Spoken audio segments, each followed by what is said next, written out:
Baik, kembali dalam Buletin Awani Khas. Kita hari ini bercakap dan juga berdiskusi berkaitan dengan pembubaran Parlimen ke-14 bagi memberi laluan kepada PRU ke-15 yang akan berlangsung dan akan diumumkan tarikh-tarikh pentingnya oleh Suruhanjaya Pilihan Raya Malaysia SPR.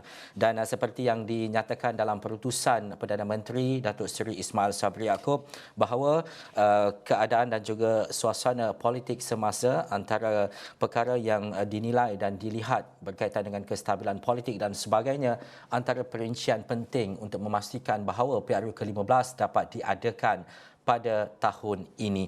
Jadi kita nak bercakap berkaitan dan juga bercakap lanjut berhubung dengan perkara ini, terutamanya menjelang PRU ke-15. Kita nak bersama-sama dengan Dr. Siva Murugan Pandian, penganalisis politik USM, dan juga Dr. Mazlan Ali, penganalisis politik UTM, bersama-sama saya menerusi dalam talian ketika ini. Assalamualaikum dan salam sejahtera kepada kedua-duanya. Terima kasih kerana bersama dengan analisis pertama penting menjelang PRU ke-15 bersama-sama dengan Astro Awani ketika ini. Tapi saya mulakan dengan Dr. Mazlan Ali. Ini antara perkara yang menjadi teka-teki sebelum ini. Percaturan politik yang membawa kepada pembubaran PRU ke-14 hari ini untuk memberi laluan kepada PRU ke-15. Bagaimana Dr. Mazlan melihat kepada pertamanya adalah berkaitan dengan keadaan semasa, terutamanya apabila ia mungkin diadakan dalam tempoh dan juga waktu terdekat. Yang kedua adalah berkaitan dengan kesediaan parti politik untuk bertindak dalam memenangi pilihan raya umum ke-15 nanti. Dr. Mazlan. Ya, Ehsan, kita mendengar banyak pandangan dan juga um, uh, pendapat yang dikeluarkan oleh PPP UMNO yang nampaknya mereka begitu yakin dengan strategi mengadakan pilihan raya pada kadar yang lebih cepat.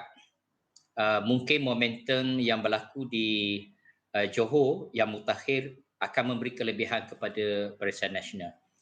Bagaimanapun kita mula mendapat reaksi yang pelbagai apabila diketahui bahawa antara bulan-bulan yang terdekat ini mungkin akan berlaku fenomena banjir dan pada masa yang sama kita mendapat pengesahan daripada pihak berkuasa, misalnya daripada Jabatan Kaji Cuaca sendiri, dan kita juga mendengar bahawa Seri Paduka Baginda yang di-Pertuan Agong telah ditaklimatkan. Maka menimbulkan satu andaian bahawa kemungkinan tidak akan dibubarkan parlimen seperti yang telah berlaku sekarang. Bagaimanapun kita melihat perkembangan di dalam UMNO, kelihatan Presiden UMNO dan juga Perdana Menteri nampaknya mereka mempunyai pandangan yang agak sama, mutakhir. Dan pertemuan-pertemuan yang berlaku di antara Presiden, Perdana Menteri dan juga pemimpin lain mungkin telah membawa akhirnya kepada kesetujuan bahawa pilihan raya perlu dilakukan dengan cepat, dan pada hari ini kita mendapat pengesahan sendiri daripada Perdana Menteri dalam sidang media tadi bahawa parlimen telah dibubarkan. Ya. Dan juga Dr. Siva, kita nak mendapatkan reaksi awal. Sebelum ini kita banyak bercakap dan juga berbual, khususnya berdiskusi berkaitan dengan teka-teki pembubaran dan sebagainya. Tetapi hari ini adalah harinya dan juga nak tak nak kesediaan itu perlu dilaksanakan oleh semua parti bertanding. Bukan sahaja parti-parti yang bertanding, bukan sahaja ahli-ahli politik, tetapi kesediaan itu adalah menyeluruh dari segi logistiknya, dari segi SPR-nya dan sebagainya. Apakah doktor melihat kepada dalam tempoh yang terdekat ini kesediaan kita cukup optimum untuk memastikan PRU ke-15 ini dapat berjalan dengan baik dan juga lancar?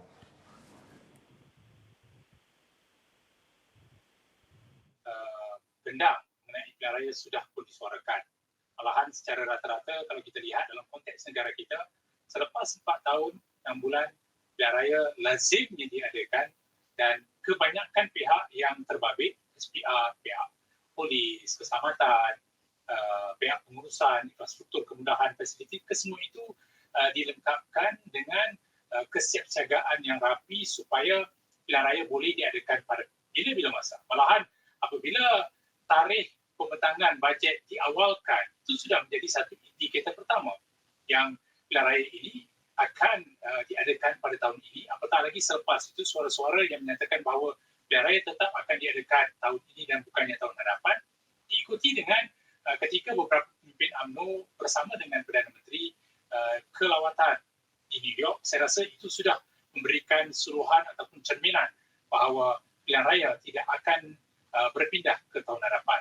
Kesemua itu sudah memberikan gambaran secara jelas pilihan raya akan diadakan tahun ini, dan saya percaya kesemua pihak yang terbabit secara langsung tidak langsung juga sudah membuat persiapan. Malahan kalau kita perhatikan kepada persiapan parti-parti politik, bukan saja Perasaan Nasional ataupun UMNO, tetapi juga DAP, PKR, Amanah, PAS, Bersatu, Gabungan Besar Perikatan Nasional, Barisan Nasional, Gerakan Tanah Air, Pakatan Harapan, masing-masing sudah membuat pelbagai conglakan untuk bergerak ke arah dia terakhir ataupun larian terakhir untuk berhadapan dengan pilihan raya yang ke-15. Jadi bagi saya, ia tidak menunjukkan untuk diadakan tahun ini, dan persiapan dalam kalangan pihak yang terbabit juga saya percaya sudah berjalan dengan lancar. Dan apa yang perlu kita lihat, bilakah tarikh ia akan diadakan jika sekiranya sebelum 15 November untuk membolehkan kita tidak berhadapan dengan bahaya yang besar. Itu antara perkara yang juga kita perlu faham dan juga perlu kita perhalusi selepas ini apabila kita melihat kepada keadaan banjir dan sebagainya, bencana. Tetapi saya nak melihat kepada isu-isu lain, terutamanya berkaitan dengan penyatuan strategi politik yang bertanding, bagaimana rakyat itu bersedia untuk menunaikan tanggungjawabnya dan sebagainya. Tetapi sebelum itu, kita difahamkan tadi Perdana Menteri mengumumkan dan juga perutusannya dilaksanakan di Putrajaya di Bangunan Sri Perdana, dan kita nak mendapatkan maklumat dan juga suasana terkini di Putrajaya bersama dengan Hashimi seketika nanti. Tetapi waktu ini Dr. Mazlan, kembali kepada Dr. Mazlan. Apabila beberapa hari yang lepas kita bercakap berkaitan dengan penyatuan ummah dan sebagainya, mungkin dia mengambil masa sebulan, 2 bulan ataupun 3 bulan selepas ini, ataupun sebelum ini kita memikirkan bahawa mungkin pilihan raya itu akan berlangsung ataupun berlaku pada tahun hadapan, maka sempatlah PAS meneruskan agendanya dalam penyatuan ummah melibatkan PAS, Bersatu dan juga UMNO. Tetapi dalam tempoh terdekat untuk PRU ke-15 ini, adakah usaha ini kita dapat lihat ia mungkin sesuatu yang mustahil untuk terjadi, Doktor? Ya, kita melihat mutakhir PAS mempunyai keazaman yang begitu kuat untuk menyatukan parti-parti Melayu berhadapan dengan PRU yang ke-15. Bagaimanapun di akhir kita mendengar komen-komen daripada kepimpinan UMNO masih bersikap negatif dengan seruan daripada PAS, iaitu UMNO seolah-olah tidak berminat dengan ajakan PAS untuk membuat kerjasama di atas nama ummah. Dan pada masa yang sama, PAS mengukuhkan juga kedudukannya dengan Bersatu. Kalau kita lihat perkembangan yang mutakhir di Perak, Tan Sri Muhyiddin telah pun melancarkan jentera pilihan raya yang dihadiri oleh pimpinan PAS. Bermaksud PAS mempunyai option. Yang pertama, pengukuhan dengan perikatan dalam Perikatan Nasional, dan pada masa yang sama mencuba untuk menarik UMNO di dalam satu bentuk kerjasama politik yang lebih besar.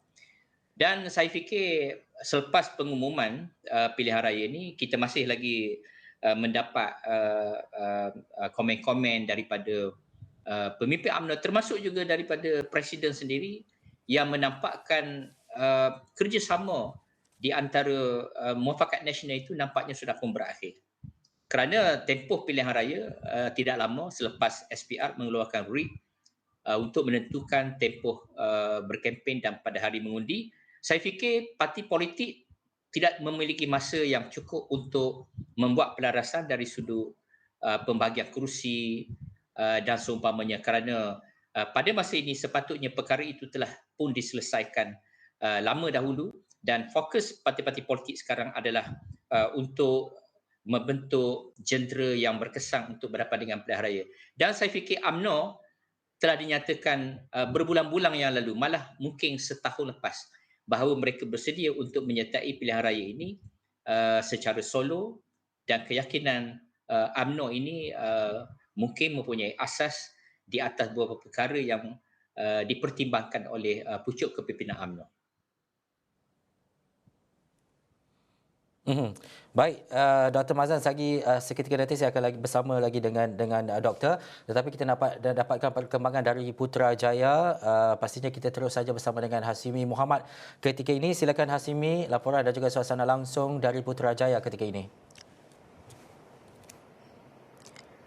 Baik, terima kasih Ehsan di studio. Kalau anda dapat lihat di belakang saya inilah bangunan Perdana Putra yang menyaksikan perutusan khas yang disampaikan oleh Perdana Menteri Datuk Seri Ismail Sabri Yaakob tadi.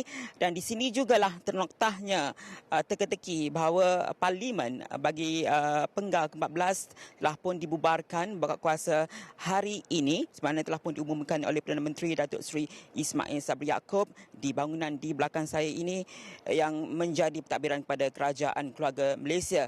Dan selepas lebih setahun pentadbiran di bawah Perdana Menteri Datuk Seri Ismail Sabri Yaakob, kita melihat kepada proses seterusnya ditekankan oleh Perdana Menteri Datuk Seri Ismail Sabri bahawa mandat akan diberikan kepada rakyat untuk memilih pentadbiran baru, dan juga ditekankan bahawa mandat adalah merupakan satu strategi ampuh untuk mengembalikan sebuah kerajaan yang stabil, dan ia dilakukan mengikut sistem demokrasi berparlimen. Dan itu yang telah pun mesej yang cuba disampaikan oleh Perdana Menteri Datuk Seri Ismail Sabri Yaakob selepas hampir kalau kita kira kita congak sudah pun berbulan-bulan perkara ini menjadi tanda tanya sama ada parlimen itu akan dibubarkan dan sebagainya. Dan hari ini 10 Oktober 2022 semuanya telah pun terjawab, dan kita akan melihat kepada proses-proses seterusnya di mana telah pun ditekankan oleh Perdana Menteri Datuk Seri Ismail Sabri Yaakob bahawa ia juga menyarankan kepada ketua-ketua menteri di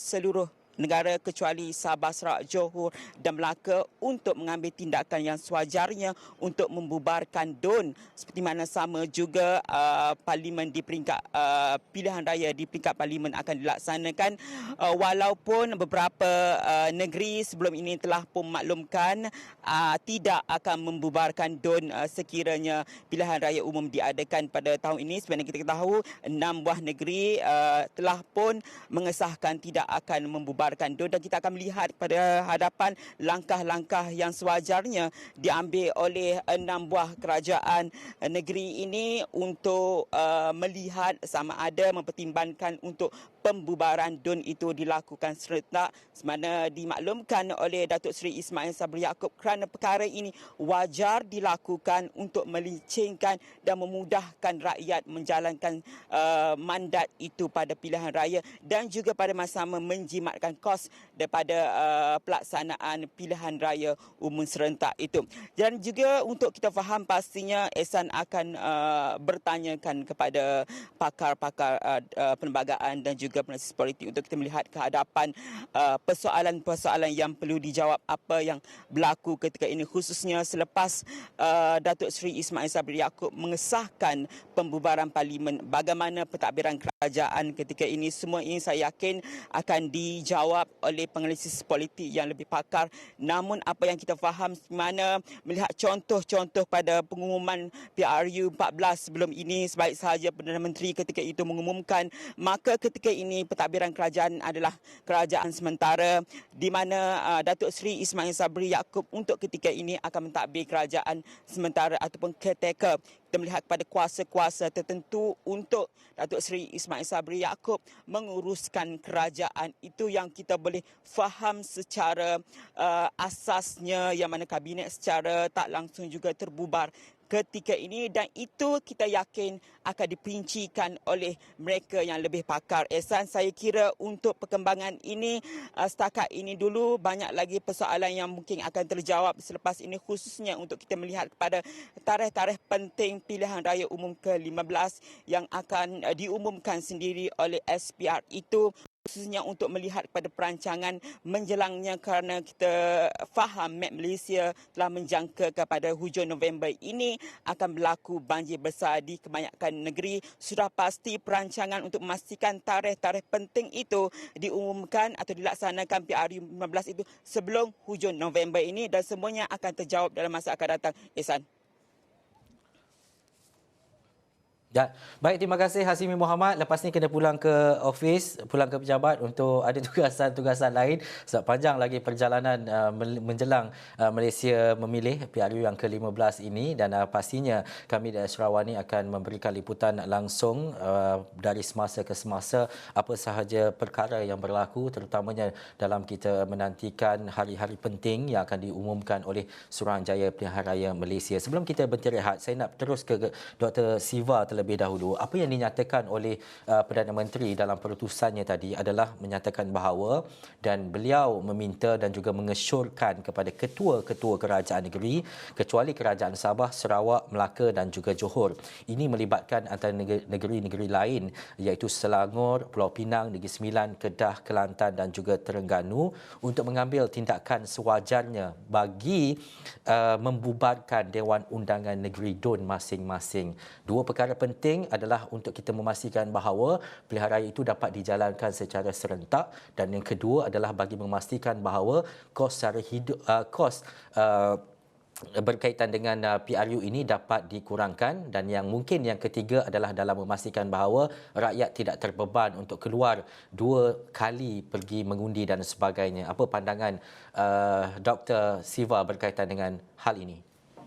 Ya, saya setuju dengan Perdana Menteri bahawa sebolehnya kesemua Dewan Undangan Negeri, baik di bawah Kerajaan Pakatan Harapan ataupun yang diketuai oleh PAS di Kedah, Kelantan, Terengganu, beserta dengan di bawah Pakatan Harapan di Selangor, Negeri Sembilan dan Pulau Pinang dibubar sekali, supaya satu, kita dapat elak daripada kos yang perlu ditampung bertambah, kerana dijangka setakat hari ini jika diadakan bersama kosnya adalah sekitar 1.2 bilion, dan kalau diadakan secara berasingan, barangkali ia boleh mencecah 2 bilion kemudiannya.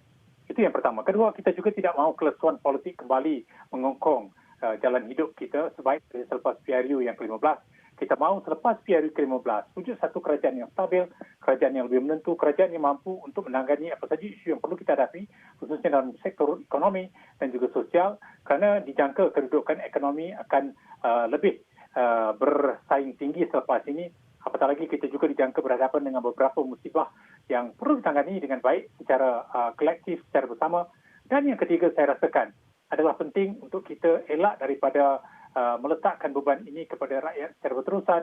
Maka walaupun sebelum ini parti PAS menyatakan tidak akan bersama dengan pilihan raya umum jika diadakan tahun ini, begitu juga dengan kenyataan dikeluarkan oleh Pakatan Harapan, saya merasakan bahawa di sinilah kita harus mempunyai iltizam dan juga usaha untuk bertanggungjawab secara bersama, supaya rakyat tahu apa saja tindakan dan keputusan yang dibuat itu bukanlah berdasarkan kepada keputusan politik, tapi keputusan yang memberikan keutamaan kepada rakyat selaku pengundi. Di hari mengundi, kita mahu melihat mandat itu memberikan cerminan ataupun suluhan kepada pembentukan kerajaan yang lebih efektif, kerajaan yang bersifat menyeluruh, holistik dan juga komprehensif, supaya kita mampu bergerak ke hadapan mendepani apa saja cabaran secara bersama. Malahan selepas PRU ke-15, kita harap akan wujud perubahan dari segi mindset ataupun pemikiran dalam kalangan ahli parti politik dan juga parti politik, menampakkan usaha untuk belakangkan perbezaan ataupun fahaman politik mereka untuk bergerak ke arah membina sebuah negara yang lebih baik daripada apa yang telah kita lihat selama ini. Dr. Siva, seketika nanti kita akan berdiskusi lanjut berhubung dengan perkara ini, sebab ada perkara lagi yang untuk kita sentuh dan juga kita fahami, terutamanya apabila Parlimen pembubaran Parlimen ini diumumkan oleh Perdana Menteri. Kita nak berhenti rehat seketika, kembali selepas ini.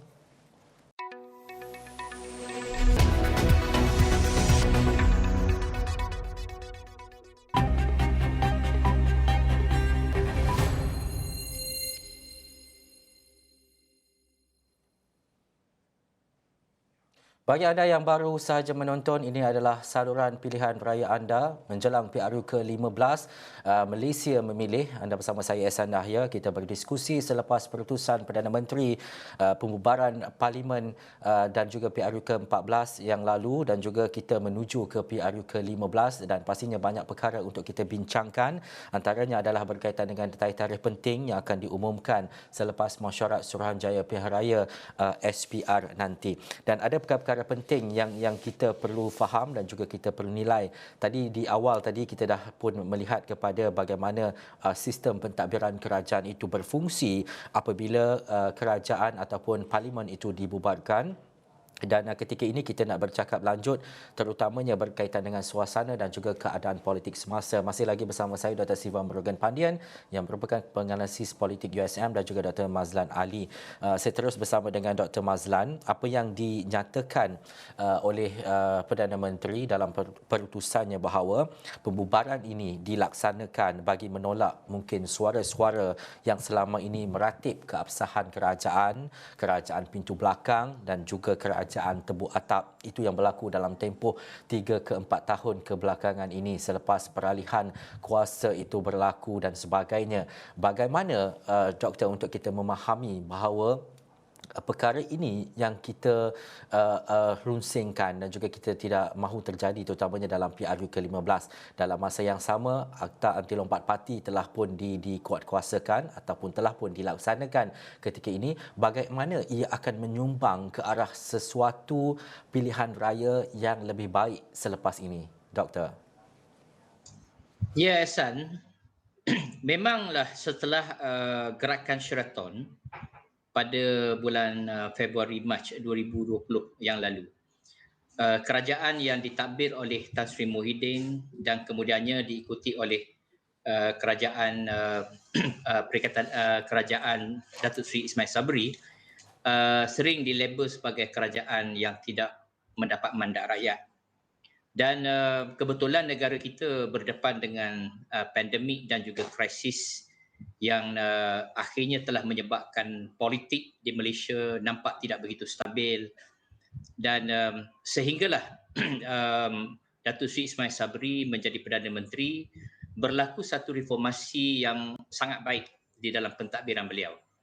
Apabila anti lompat parti telah dibentang dan diluluskan, dan khabarnya telah pun digazet beberapa hari yang lalu, berarti apabila diberikan kembali mandat ini kepada rakyat untuk memilih sebuah kerajaan yang sah, dan kita jangka selepas ini mana-mana parti sekalipun yang akan membentuk kerajaan, maka stigma kerajaan pintu belakang atau kerajaan tidak mendapat mandat rakyat tidak akan berlaku lagi di dalam politik Malaysia. Kerana individu yang melompat parti selepas dipilih di dalam pilihan raya ini, maka dia akan kehilangan kerusinya, maka satu pilihan raya baru akan diadakan. Sekiranya berlaku di mana berlaku suasana kerajaan tergantung, tidak mana-mana pihak yang boleh menubuhkan kerajaan, situasi yang tergantung, masih ada pilihan iaitu di mana parti-parti politik boleh bermuafakat. Kita difahamkan penyertaan gabungan parti-parti politik itu tidak akan menyebabkan kehilangan kursi, tidak dianggap sebagai melanggar akta yang diluluskan itu. Maka politik Malaysia nampaknya akan lebih harmoni, dan pengumuman Perdana Menteri hari ini pada saya sedikit sebanyak meleraikan stigma itu dan memberi peluang kembali kepada rakyat untuk memilih. Dan saya percaya mereka yang sebelum ini tidak yakin dengan sistem pilihan raya selepas berlaku krisis politik ini, saya yakin keyakinan itu akan kembali, dan saya fikir kemungkinan penglibatan rakyat Malaysia untuk berpartisipasi di dalam pilihan raya ini akan meningkat.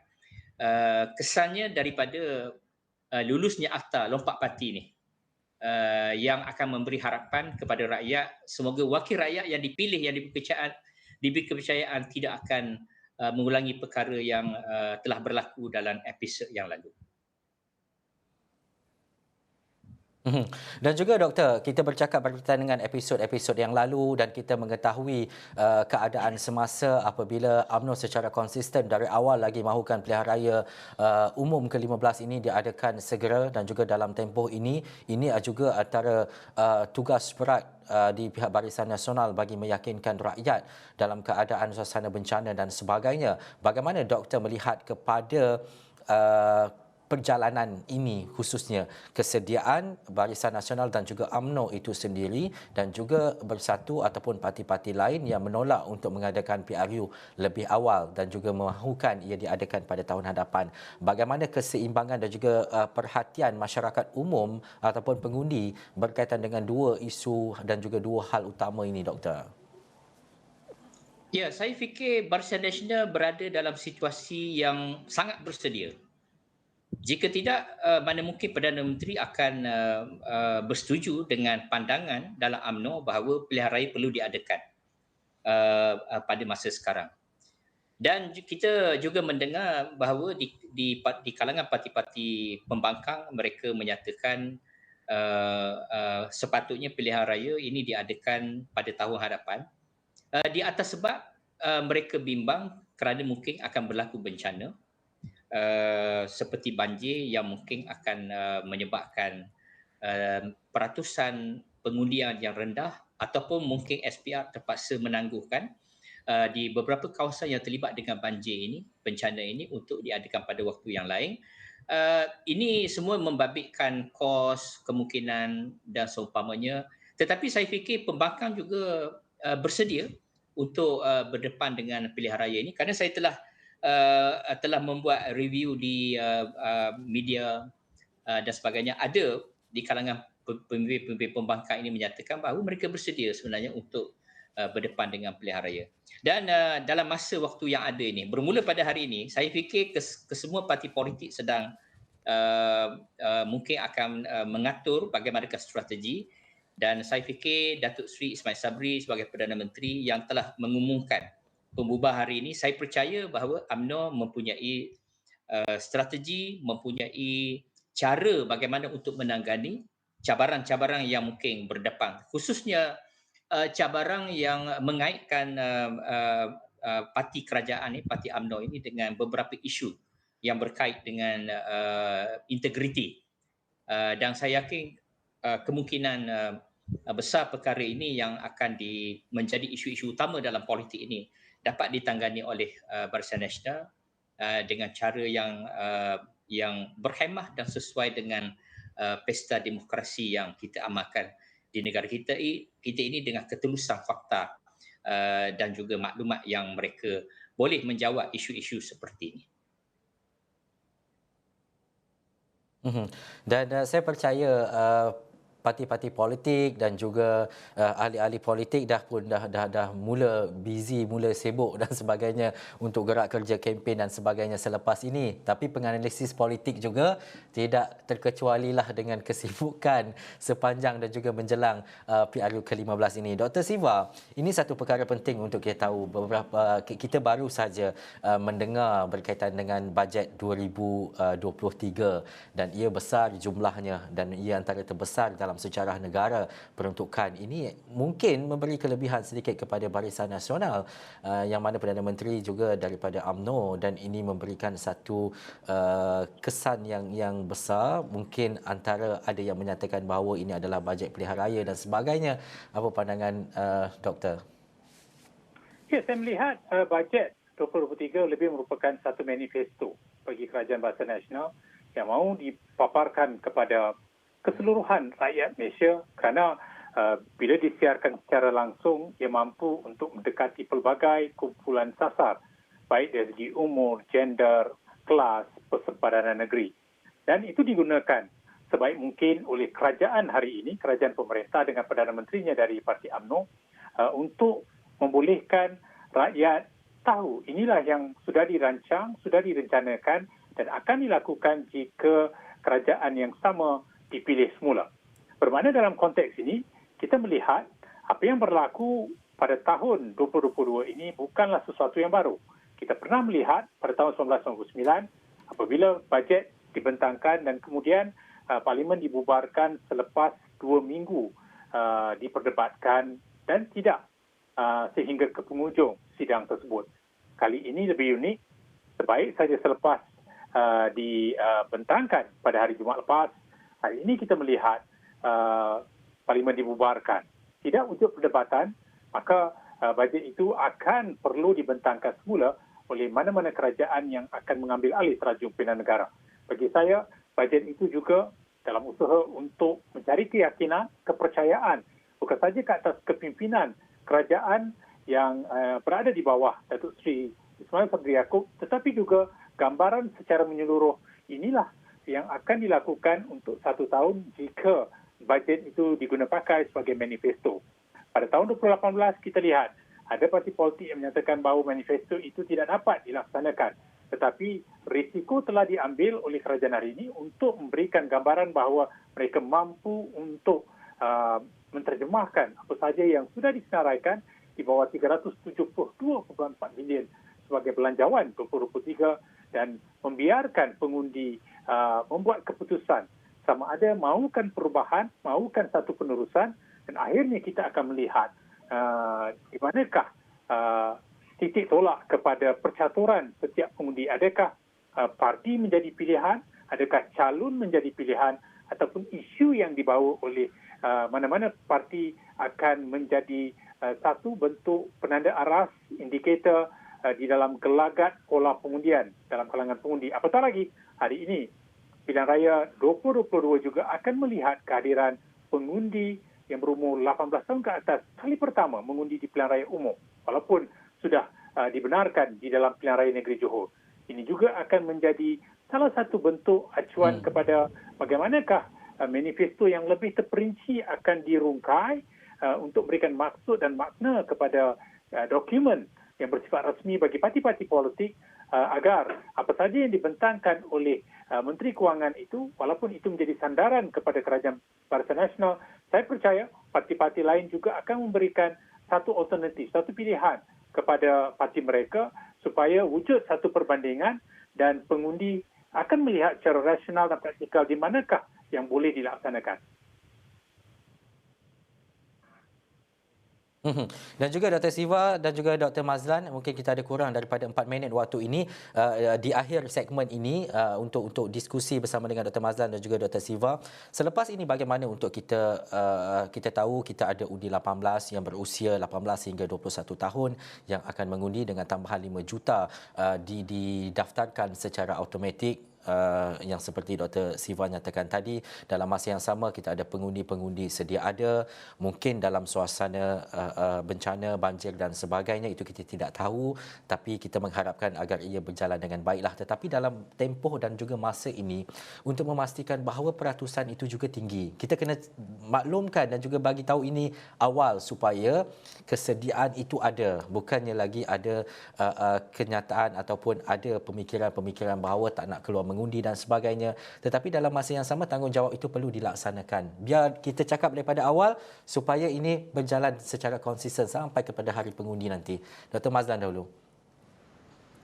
Ya, saya fikir parti-parti politik yang bertanding dalam pilihan raya 15 akan datang perlu menggandakan usaha mereka untuk memastikan pengundi-pengundi berusia 18 tahun yang secara automatik mereka boleh mengundi ini kerana dapatan-dapatan dalam survey dan juga tinjauan-tinjauan lepas menunjukkan pengundi-pengundi yang berumur bawah 25 tahun ini mereka kurang peka dengan politik.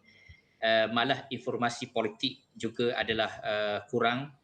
Maka ini mungkin menyebabkan golongan ini tidak peka dan enggan berpartisipasi di dalam politik.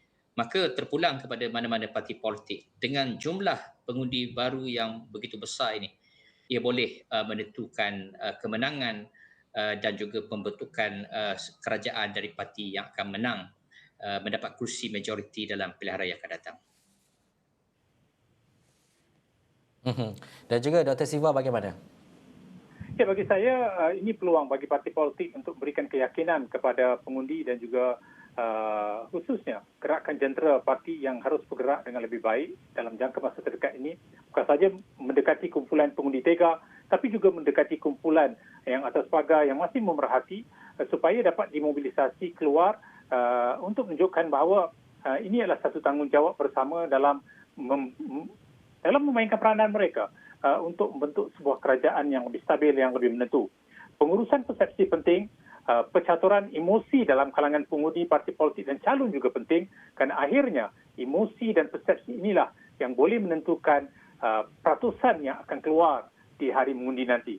Kita telah melihat keluasan politik telah wujud sebelum ini jika dijadikan nota kaki kepada pilihan raya negeri dan juga pilihan raya kecil, tapi pilihan raya umum ini harus diambil iktibar, bukan saja diberikan tanggungjawab tersebut kepada Suruhanjaya Pilihan Raya ataupun agensi berwajib lain, tetapi parti politik harus memulakannya dengan meletakkan calon yang ada ketokohan, ada kredibiliti, reputasi, supaya itu jadikan sebagai satu penanda aras mengapa pengundi harus keluar dan juga membantu meningkatkan sokongan yang boleh diberikan kepada mana-mana parti politik yang menampakkan kesungguhan untuk melakukan perubahan dan pembaruan bersesuaian dengan apa yang sedang berlaku hari ini. Dan saya percaya itulah yang akan dilakukan oleh parti politik di antara mereka dan juga dalam bentuk strategi ini. Strategi penting di hari pilihan raya, bukannya apa telah dilakukan sebelum ini.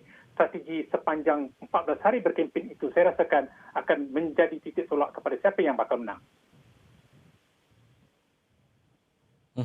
Baik, terima kasih Dr. Siva Murugan Pandian dan juga Dr. Mazlan Ali atas diskusi itu tadi. Ini diskusi awal kita selepas perutusan Perdana Menteri berkaitan dengan pembubaran Parlimen berkuat kuasa bermula hari ini, dan juga kalau kita nak mengira lah ataupun mencongak mungkin ini antara, walaupun selepas pembubaran ataupun dissolution itu berlaku, SPR kita ada tempoh 60 hari dalam tempoh itu untuk diadakan pilihan raya, tetapi sekiranya ia mungkin diadakan pada pertengahan November, itu mungkin antara perkara-perkara dan juga tarikh-tarikh yang dicongak mengikut kesesuaian dan sebagainya, mungkin kita ada kurang daripada sebulan ataupun sebulan lebih sahaja untuk seluruh rakyat Malaysia dan juga pengundi yang berdaftar untuk mengundi dalam PRU yang ke-15. Baik, diskusi saluran pilihan raya anda ini, saluran TV pilihan raya anda ini akan kami bawakan kepada anda bermula hari ini sepanjang tempoh dan juga waktunya. Perkembangan berkaitan dengan pilihan raya Malaysia Memilih ini akan kami bawakan dari semasa ke semasa.